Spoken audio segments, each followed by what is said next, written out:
नमस्कार दोस्तों, स्वागत है आपका हमारे यूट्यूब चैनल एग्जाम गुरु में। दोस्तों, हमारी जो बहुत ही महत्वपूर्ण सीरीज चल रही है एसएससी जीडी 2024 के अंतर्गत जीके जीएस की सीरीज जो हम चला रहे हैं, उसके अंतर्गत मैं आपको बता दूं कि आज हम आपके लिए 23वें नंबर का वीडियो लेकर आए। इसके पहले मैंने इस सीरीज के 12 वीडियो कंप्लीट कर दिए। अगर आपने नहीं देखे तो देख लीजिएगा। पहला वीडियो जरूर देखिए क्योंकि बहुत ही महत्वपूर्ण है, जिसमें मैंने पूरा डिटेल में समझाया कि इस सीरीज में हम क्या क्या कंप्लीट करने वाले हैं और आपको एसएससी जीडी में आप अच्छे मार्क्स कैसे ला सकते हैं। आपको पता होगा कि टोटल 80 क्वेश्चन आने वाले हैं एसएससी जीडी के एग्जाम में, जिसमें से 20 क्वेश्चन जीके जीएस एंड जीए के आने वाले हैं। अगर आप 20 में से 20 मार्क्स प्राप्त करना चाहते हैं तो ये 1000 प्रश्न जरूर करें, क्योंकि इस तरह के क्वेश्चन ही एसएससी अपनी हर एग्जाम्स में पूछता है। आपको बता दूं कि जो 1000 प्रश्न हम कंप्लीट करने वाले हैं वो हम आपको 25 वीडियो में कंप्लीट कराएंगे और हर वीडियो में आपको 40 क्वेश्चन पढ़ाए जाएंगे। इस प्रकार 1000 क्वेश्चन कंप्लीट हो जाएंगे। हर क्वेश्चंस के लिए मैं आपको 10 सेकंड का वक्त दूंगा। कमेंट बॉक्स में कोशिश कीजिए कि 10 सेकंड के तक आप आंसर उसका लिख दें और वीडियो के आखिर में जरूर बताएं कि आपको 40 में से कितने मार्क्स आए।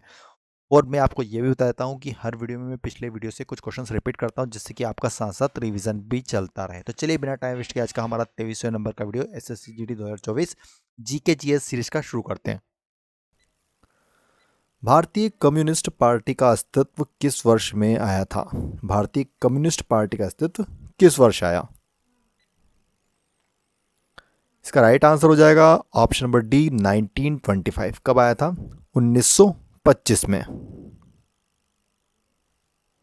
कोई विधेयक धन विधेयक है या नहीं, इसका निर्णय कौन करता है?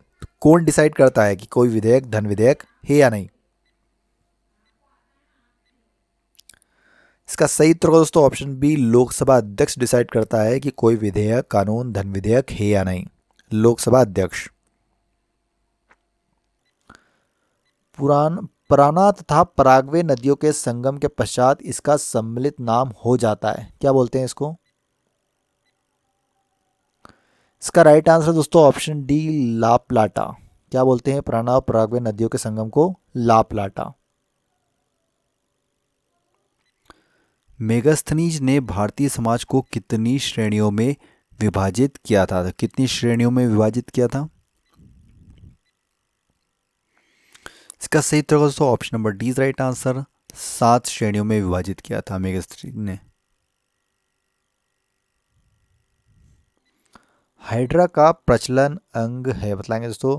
हाइड्रा का प्रचलन अंग इनमें से कौन सा है? इसका सही उत्तर है दोस्तों ऑप्शन सी टेंटेकल्स, जो कि हाइड्रा का एक प्रचलन अंग है।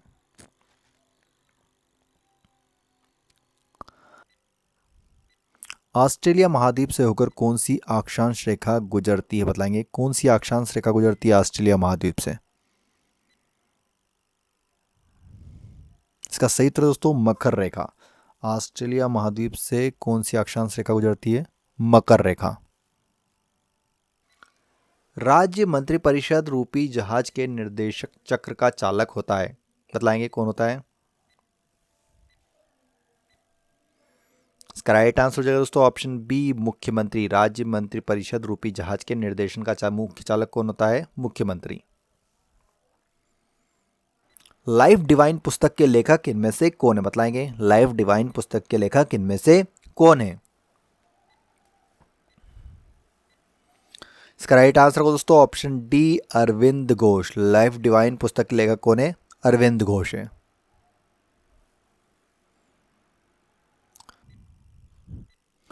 तेजाब वर्षा पर्यावरण में निम्न प्रदूषण से होती है। तेजाब वर्षा किस कारण होती है? बतलाइए। इसका सही उत्तर है दोस्तों नाइट्रस ऑक्साइड एवं CO2 के प्रदूषण से। Option number D right answer.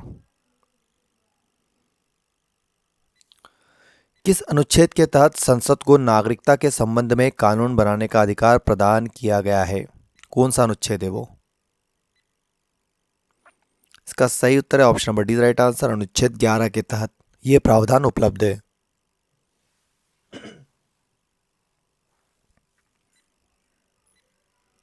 12वीं सदी के राष्ट्रकूट वंश के 5 शिलालेख किस राज्य में मिले हैं?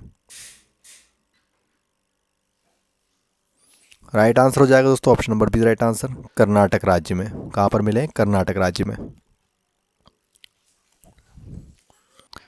ऋग्वेद के किन 6 मंडलों को वंश मंडल गोत्र मंडल कहा जाता है? किसको कहा जाता है? किन 6 मंडलों को? दूसरे मंडल से लेकर 7वें मंडल तक को क्या कहा जाता है? वंश मंडल या फिर गोत्र मंडल।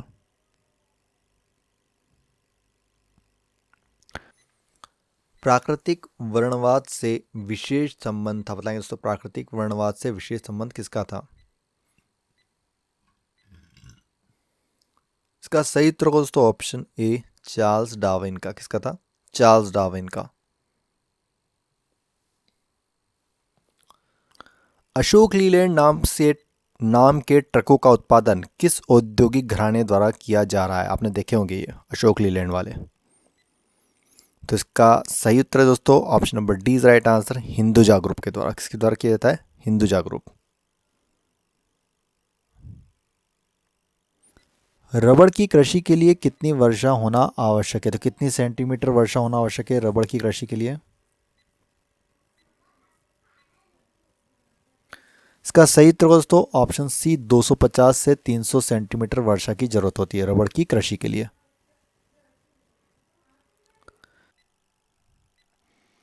निम्नलिखित में से कौन भारतीय पक्षी विज्ञान विशेषज्ञ कौन था भारतीय पक्षी विज्ञान में? इसका सही उत्तर दोस्तों डॉक्टर सलीम अली, जो कि एक बहुत ही फेमस भारतीय पक्षी वैज्ञानिक। रुको और जाओ नियतिवाद की विचारधारा के प्रतिपादक कौन थे? बताएंगे दोस्तों कौन थे? इसका राइट आंसर दोस्तों ऑप्शन डी, ग्रिफिथ टेलर। रुको और जाओ नियतिवाद की विचारधारा, ग्रिफिथ टेलर। निम्नलिखित में से किस आयोग समिति ने अंतरराज्यीय परिषद के गठन की सिफारिश की थी? तो किस आयोग ने की? इसका सही उत्तर होगा दोस्तों ऑप्शन डी, सरकारिया आयोग ने की थी सिफारिश। किसने की थी? सरकारिया आयोग। निम्नलिखित में से किस नदी का उद्गम स्थल भारत में नहीं है? बताएंगे इनमें से किस नदी का उद्गम स्थल भारत में नहीं है? इसका सही उत्तर होगा दोस्तों ऑप्शन डी, सतलज नदी। बतलाइएगा भारत में नहीं है इसका उद्गम स्थल तो कहां पर है? कमेंट बॉक्स में बताएं। इडुक्की जल विद्युत परियोजना किस राज्य में स्थित है? बताएंगे दोस्तों इडुक्की जल विद्युत परियोजना किस राज्य में स्थित है? इसका सही उत्तर है दोस्तों ऑप्शन ए, केरल में स्थित है। कहां पे स्थित है? केरल राज्य में इडुक्की जल विद्युत परियोजना, केरल। भारतीय राज्यों में दूध की प्रति व्यक्ति सर्वाधिक दैनिक उपलब्धता है? तो सबसे अधिक दैनिक उपलब्धता दोस्तों option B right answer, Punjab राज्य में है। किसमें है? पंजाब राज्य में। अधिकांश मछलियां एवं अन्य समुद्री आहार मुख्यतः प्राप्त किए जाते हैं। कहां से प्राप्त किए जाते हैं? इसका राइट आंसर हो जाएगा option number A is right answer, महाद्वीपीय मग्न तट से। कहां से प्राप्त किए जाते हैं? महाद्वीपीय मग्न तट से। कनाडा के मध्य अक्षांशीय घास के मैदान क्या कहलाते हैं? तो क्या कहा जाता है अक्षांशीय घास के मैदानों को? इसका राइट आंसर को दोस्तों ऑप्शन ए, प्रेयरी। घास के मैदानों को क्या कहा जाता है? प्रेयरी।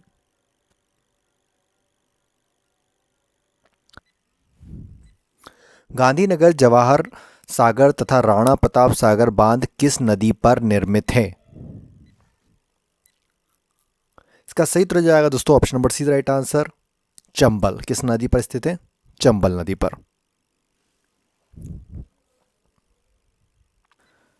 निम्नलिखित में से कौन से ग्रहों के चारों ओर घूमने वाले उपग्रह नहीं है? मतलब किस ग्रह के चारों ओर कोई उपग्रह नहीं है? इसका राइट आंसर है दोस्तों ऑप्शन बी, बुध और शुक्र ग्रह। इनके कोई चारों ओर कोई घूमने वाला कोई भी उपग्रह अवेलेबल नहीं है। कार्बन डाइऑक्साइड के विसरण की गति हवा की अपेक्षा कम होती है क्योंकि यह हवा से किस प्रकार का होता है? भारी, हल्का या फिर? इसका सही उत्तर दोस्तों ऑप्शन बी, क्योंकि यह हवा से भारी होती है। कैसी होती है? भारी होती है, इसलिए विसरण की गति हवा की अपेक्षा कम होती है। प्रथम बार राष्ट्रपति शासन कब लागू किया गया था? तो कब किया गया था राष्ट्रपति शासन प्रथम बार? इसका सही उत्तर दोस्तों ऑप्शन बी 20 जून 1951 को पहली बार राष्ट्रपति शासन लगाया गया था। मानव विकास सूचकांक जारी किया जाता है, बताएंगे दोस्तों किसके द्वारा जारी किया जाता है मानव विकास सूचकांक? इसका राइट आंसर हो जाएगा दोस्तों ऑप्शन सी, यूएनडीपी के द्वारा जारी किया जाता है मानव विकास सूचकांक, यूएनडीपी। संविधान के किस अनुच्छेद के अंतर्गत राष्ट्रपति संघीय मंत्री परिषद की सलाह मानने के लिए बाध्य हैं? तो इसका राइट आंसर है दोस्तों अनुच्छेद 74 के तहत उन्हें सलाह मानना पड़ता है, अनुच्छेद 74 के तहत। विश्व का सबसे बड़ा कोबाल्ट उत्पादक देश इनमें से कौन सा है? विश्व का सबसे बड़ा कोबाल्ट उत्पादक देश इनमें से कौन सा है? इसका सही उत्तर दोस्तों option number A right answer जायरे, जो कि विश्व का सबसे बड़ा कोबाल्ट उत्पादक देश है। राष्ट्रीय विकास परिषद के सदस्य नहीं होते हैं, कौन नहीं होता है इनमें से राष्ट्रीय विकास परिषद के सदस्य? इसका सही उत्तर दोस्तों ऑप्शन ए, राज्यों के राज्यपाल नहीं होते हैं राष्ट्रीय विकास परिषद के सदस्य।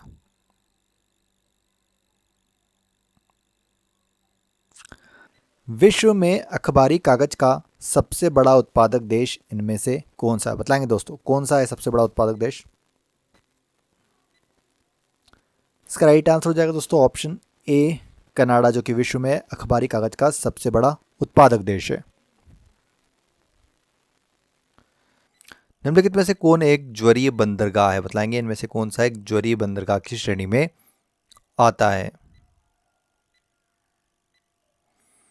इसका सही उत्तर है दोस्तों ऑप्शन बी, कांडला, जो कि एक ज्वरीय बंदरगाह की श्रेणी में आता है, कांडला बंदरगाह।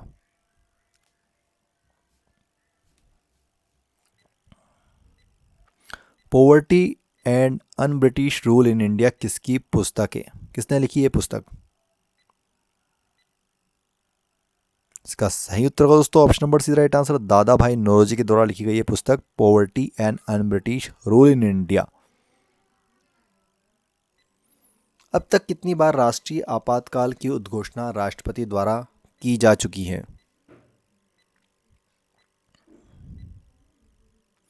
इसका सही उत्तर है ऑप्शन नंबर 20 राइट आंसर, 3 बार अभी तक राष्ट्रपति के द्वारा राष्ट्रीय आपातकाल लगाया जा चुका है। निम्नलिखित में से किस देश में पंपास घास के मैदान स्थित है? निम्नलिखित में से किस देश में पंपास घास के मैदान स्थित है? इसका सही उत्तर है दोस्तों option number C right answer, Argentina. कहाँ पर स्थित है? अर्जेंटीना में।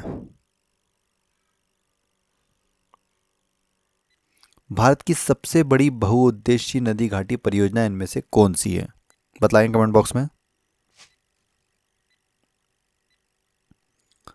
इसका सही उत्तर होगा भाखड़ा नागल परियोजना भारत की सबसे बड़ी बहुउद्देशीय नदी घाटी परियोजना है। विश्व का चीनी भंडार या चीनी का प्याला के नाम से निम्न में से कौन सा देश जाना जाता है? तो किसको कहा जाता है? इसका राइट आंसर को दोस्तों ऑप्शन डी, क्यूबा को जाना जाता है चीनी का प्याला या फिर चीनी भंडार के नाम से।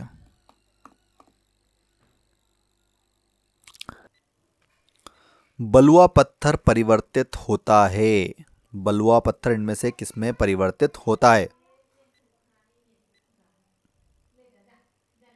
इसका सही उत्तर होगा दोस्तों option number C right answer, quartzite में। किसमें परिवर्तित होता है? क्वार्ट्जाइट में। संयुक्त राष्ट्र संघ के अनुसार विश्व की जनसंख्या 6 अरब कब हुई थी? बताएंगे दोस्तों कब हुई थी 6 अरब? इसका राइट आंसर हो जाएगा दोस्तों ऑप्शन ए, 12 अक्टूबर 1999 को हो गई थी 6 अरब विश्व जनसंख्या। तो दोस्तों आज का हमारा ये वीडियो कंप्लीट हो गया है। अब आप कमेंट बॉक्स में ये जरूर बताइए कि आप एसएससी जीडी के अंतर्गत आपका पोस्ट प्रेफरेंस क्या है। कमेंट बॉक्स में ज़रूर लिखिएगा अपना पोस्ट प्रेफरेंस। साथ में आप ये भी बताएं कि एसएससी जीडी के अलावा आप किन किन एग्ज़ाम्स की तैयारी कर रहे हैं, उन एग्ज़ाम्स का नाम लिखिएगा। चाहे आप पुलिस की तैयारी कर रहे हो, रेलवे की तैयारी कर रहे हो, जिसकी भी तैयारी कर रहे हो, कमेंट बॉक्स में लिखिए। और अपने नंबर ज़रूर बताएं कि 40 में से आपको इस टेस्ट में कितने मार्क्स प्राप्त हुए हैं।